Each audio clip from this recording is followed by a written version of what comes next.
Not only are the Miami Hurricanes not ranked in the AP Top 25, they didn't receive a single vote.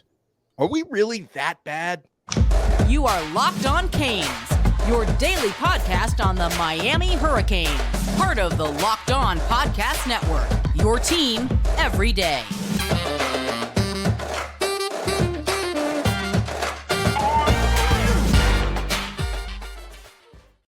I am Alex Donno, University of Miami alumnus, longtime South Florida sports radio vet, and contributor to allhurricanes.com. And thank you so much to the everydayers for making Locked On Canes your first listen. We're available free wherever you get your podcasts and available free on YouTube.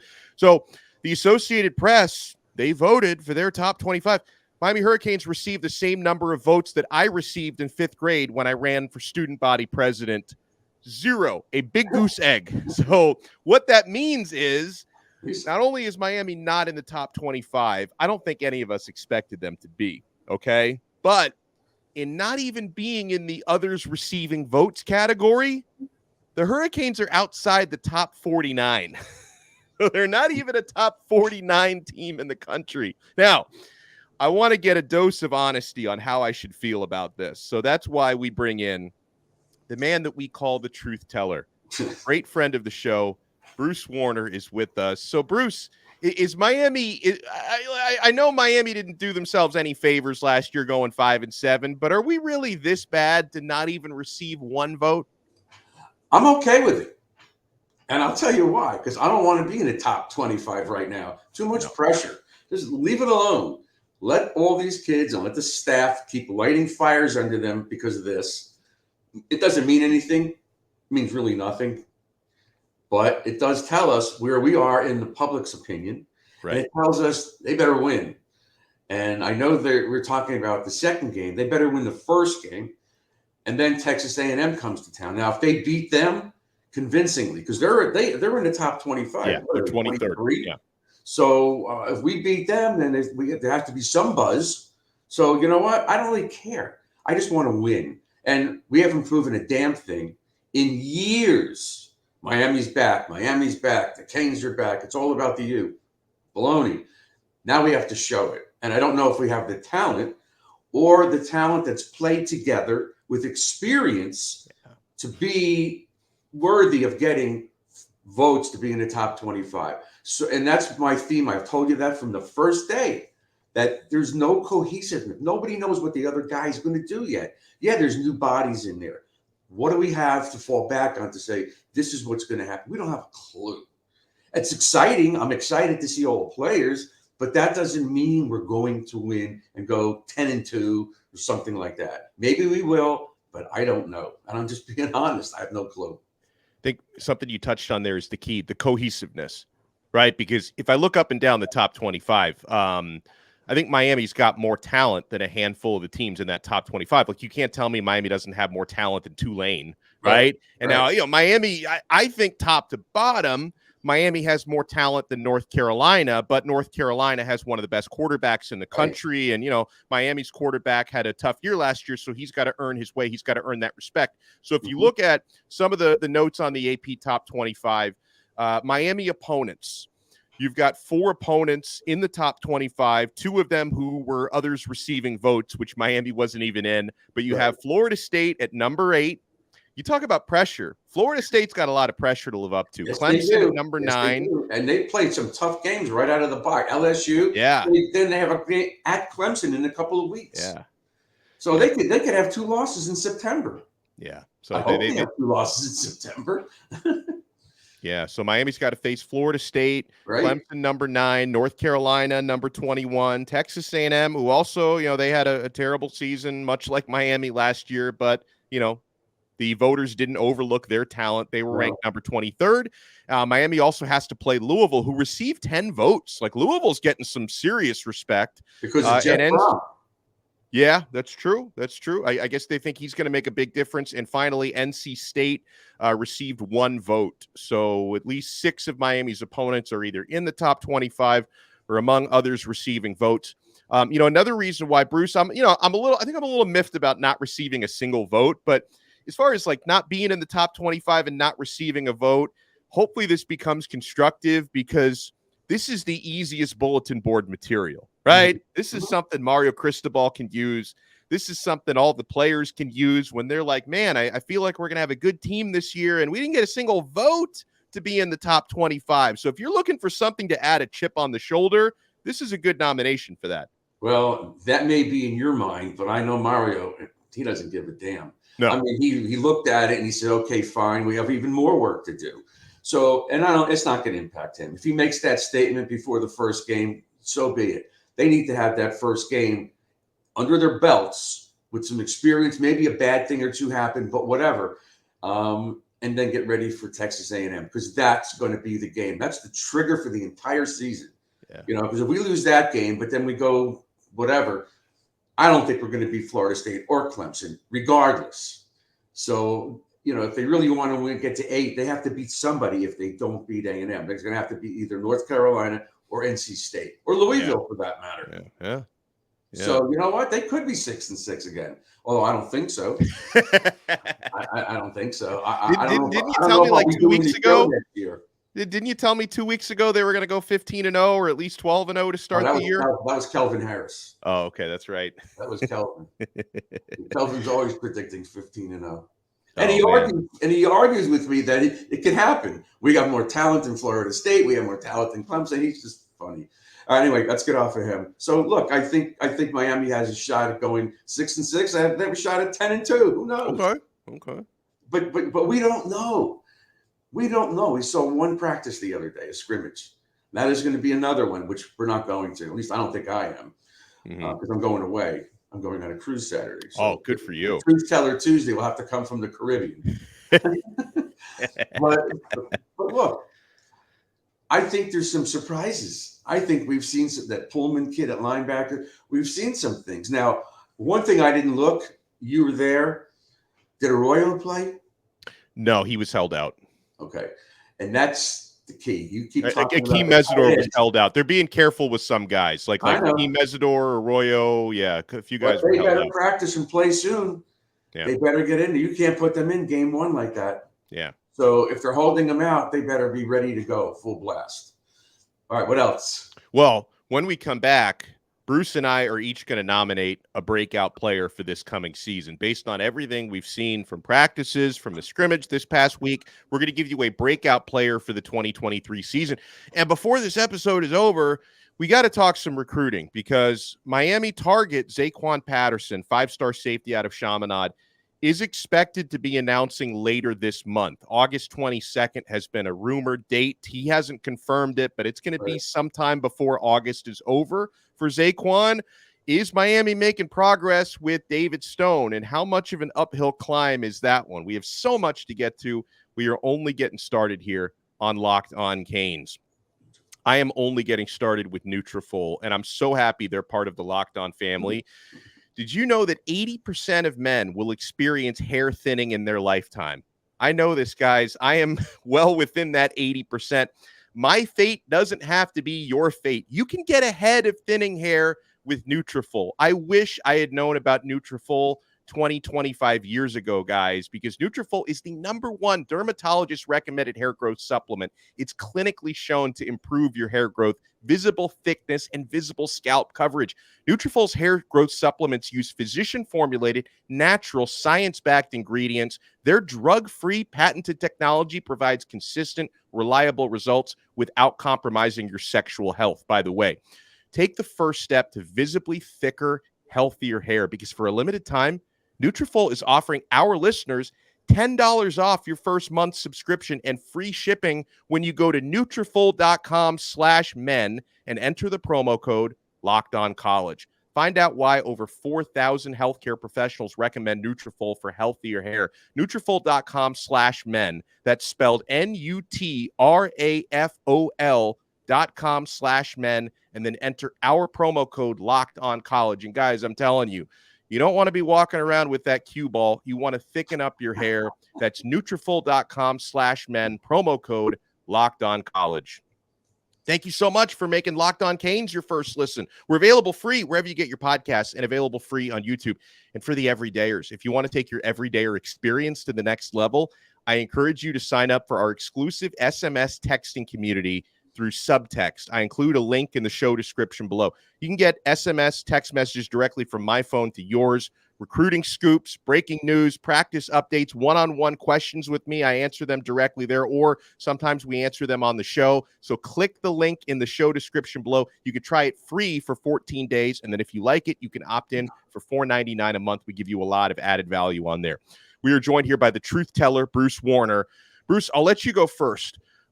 Based on the way fall camp is playing out so far, and we are only 17 days away from starting the season, can you give me a breakout player on Miami's roster for 2023? Well, there's a million of them. I don't know what you call a breakout player. Are you talking about somebody who was here last year? It could have been here last year, could be a new guy, but someone who maybe people haven't talked about enough, under the radar, and you think is going to have a dynamic, impactful season. All right. My pick is not somebody who's under the radar. He's on the radar. He's at the pinnacle of the radar. But I break his career down into 4 quarters. The first quarter was the year before last. The first half of the season, horrific. The second half, incredible. Last year, the third quarter, which is the first half of last year, horrible. And the second half, horrible. So 3 out of 4 quarters in the last 2 years, I'm looking at it, Tyler Van Dyke. Okay. The breakout player of the year, because if he does really, really well, he could elevate himself from where he was at the end of 2 seasons ago, back up there, or maybe even higher. He's my breakout player. He's going to make us or break us. And I think he's going to make us. And that's why I think we have a shot at 8 or 9 wins this year, because of him. If he doesn't play well, I don't care who else does well. It's not going to matter. It just doesn't matter. If there were 6-6 again, you could have somebody catch 50 balls for 1,000 yards. So what? To me, he's the only breakout player if he does really well. If he does average, we're in trouble. Yeah. No, it's such a good choice. I think people are going to be very pleasantly surprised with Van Dyke this year. Again, we got to see what happens in the games that count, but I saw really good stuff from him in the scrimmage, Bruce, and especially connecting with his top wide receivers, right? Because it looks as though the 3 starting receivers, kind of who we've expected, Colbie Young, Xavier, Restrepo, Jacolby, George, he connected with all 3 of them on at least one big play on Saturday in the scrimmage. So those connections are looking like they're there. We know he loves the new offense because it's a lot closer to the one that he thrived in a couple of years ago. And I think he's going to love his pass protection. You know, a lot of that is just going to be on how healthy can the offensive line stay, because I think they've got some depth at tackle, especially if Zion is healthy enough to play at some point. They're a little bit thinner on the interior, right? Because, you know, the drop off from Matt Lee to Lou Cristobal, you know, Mario's nephew, I think that's let's not talk the injuries. You know what else helps Van Dyke? What? You saw it the other day. Those running backs, Allen and Fletcher. Wow. So if these guys are now getting respected, that they're not stacking the box, they're going to have big years. If they stack the box, they're going over the top. This guy is a gunslinger, not Van Dyke, but the offensive coordinator. I think that could help them. And I said the first or second week, they have the potential, with the offensive line getting better, to score 35 to 40 points a game. I'm sticking to that. I think the key to this team is going to be their defense. Yeah. Well, my breakout player is going to be a running back.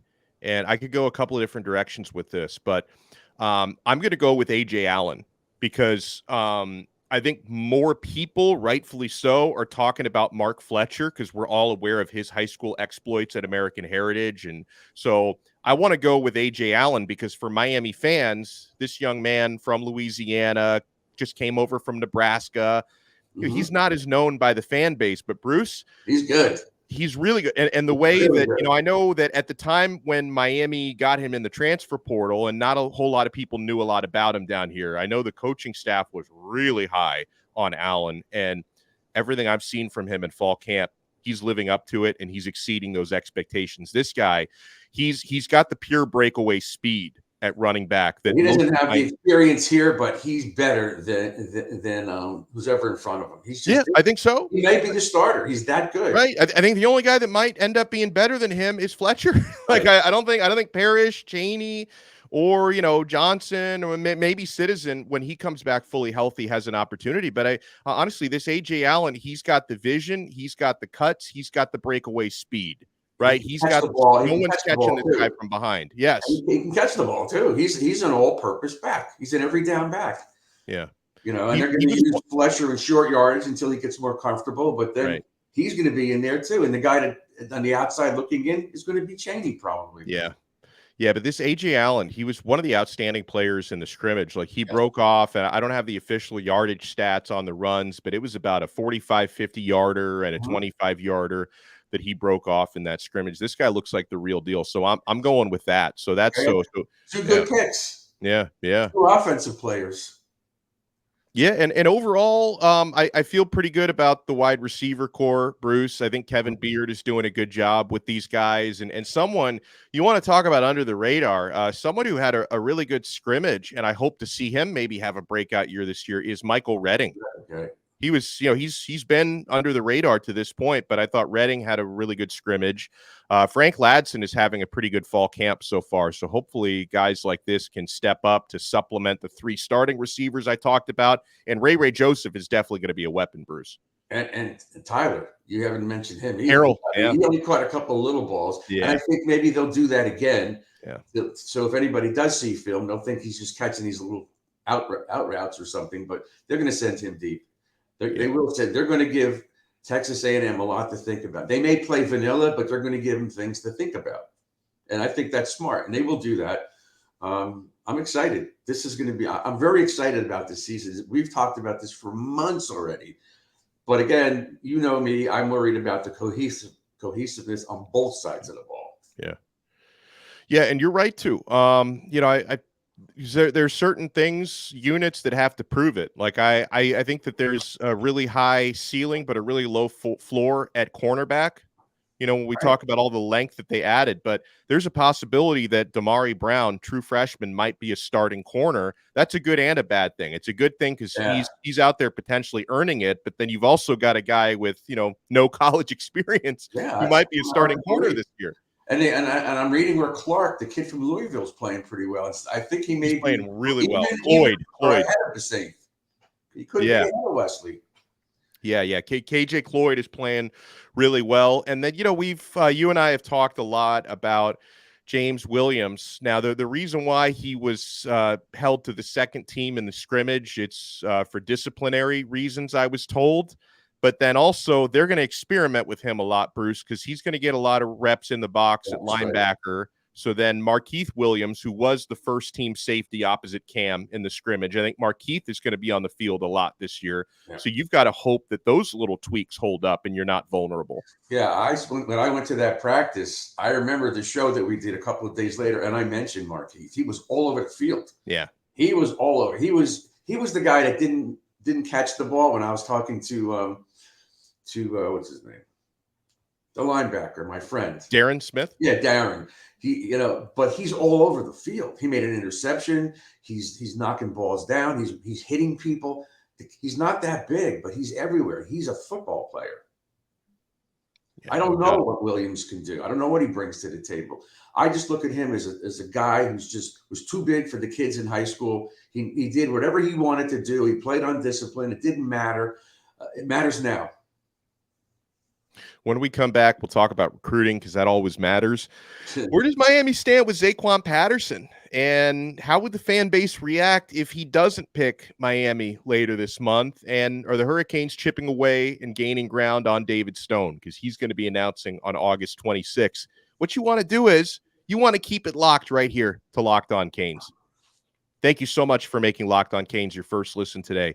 For the everydayers, we're going to be hitting you up with episodes all throughout the week. Going to be chatting later this week, I believe, with Marcus Benjamin from Miami Rivals. I've been wanting to get him on the show. I think we're going to make that happen this week, talking recruiting with Brian Smith. Larry Bluestein might stop by this week as we are a little over 2 weeks away from the football season kicking off September 1st, Miami against Miami of Ohio. So we got a lot to talk about here with Bruce Warner, the truth teller. All right, so Bruce, Zaquan Patterson is looking to announce later this month. The rumored date has been August 22nd. Like, he didn't exactly confirm that date, but he said it'll probably be around that time. And, the Chaminade coach wants all of his prospects to be verbally committed before the high school season starts so they don't have that extra distraction to think about. That's why, JoJo Trader recently popped off the board to Miami. Jeremiah Smith has been committed to Ohio State for a really long time, but you can expect Zaquan to decide soon. I'm going to put in a call to a friend of mine who's on their staff, and I'll ask. Yeah, find out what's going on there, because this is the type of recruiting cycle, Bruce, where if this were last year, I'd say, oh, it's probably a slam dunk. I think he's coming to Miami. But this year, all bets are off. And there are some big schools that are in it for Zaquan, including Auburn, who's been landing basically everybody they want. Yeah, with the money. Everybody they want, they've been landing. Right. Florida State is heavily in that mix. Ohio State, we know what a juggernaut they are in recruiting. Michigan is in that mix with Miami. This is another one of these local kids. We just can't keep losing these guys. I know. We can't lose him. I know. But who knows? I think Miami's the favorite, but I was asking somebody their thoughts, and they kind of said, Miami's the favorite, but maybe 50-50, between, I guess, Miami at 50% and then the field at 50%. So I'm not going to consider this a slam dunk with Zaquan. But a couple things here, Bruce. First of all, you talked about it. You can't keep letting the top local guys leave, right? Like Zaquan Patterson would be so important just for the culture and the recruiting culture. But then also, safety is a big position of long-term need, because Cam Kinchins, he's going to be heading to the NFL after this season. Yep. I think there's a decent chance James Williams also headed to the NFL in some capacity after this season. I don't think he's going to be back. And so you're going to be a lot thinner at that position with unproven depth next year. And, the couple years coming after that, you need to have a guy like Zaquan Patterson locked up. Well, is it Auburn, or is it their money? My gut would tell me the kid wants to go to Miami, but at what point in time does he say, I'm taking this money? That's the key. These are kids. Yeah. Usually the families are involved with all this. Right. But I don't know where he's going, but I'm going to try to find out. Okay? Please. And if you find out today, I want to get that call or that text from the truth teller to see what's going on there. Of course I'll tell you. But you know what? I'm looking at this season, and it's so important because there's so much talk, and a lot of it's been negative. Some of it came from me. 5-7. There's a lot of people that still don't believe Mario can coach. Not a good game day coach. Right. And you can't argue with it. You can't sit there and be a homer and say he's great in big games. He's never really been. He beat Ohio State 2 years ago up there, but he's choked in some games. I don't know if that's the right word, but I'm concerned about being outcoached in a lot of these games. Look at the Duke coach. My God. Yeah. And the Middle Tennessee State, that game plan was a joke. So, there's concern about that. There has to be. And I bet he knows it. Oh, yeah, he knows it. Well, I mean, I think he knows it when you saw him change up more than 50% of his coaching staff. He knows it. Now, I think he trusts these guys. Does he trust the players? I believe a lot more than last year. Yeah. Because these kids have bought in and they're busting their ass. But are we good enough? We'll find out in a couple of weeks. And that's the exciting part of it.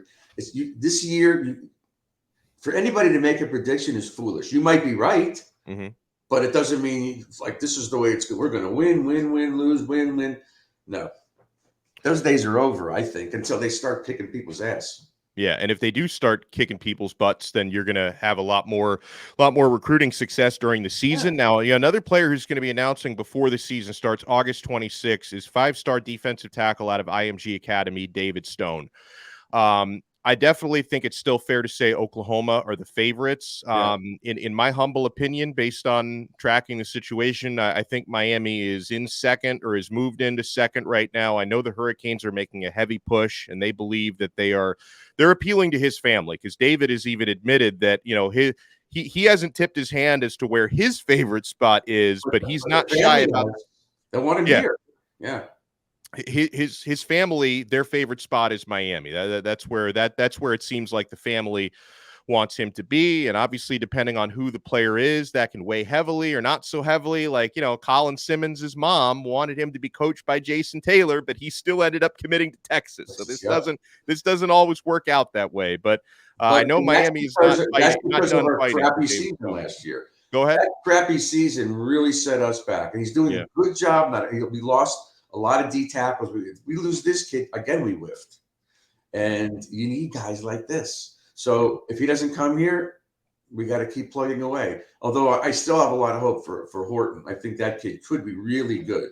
Yeah, he's going to be North really Carolina good. jumped on him early, but he got out of there. So he could be good.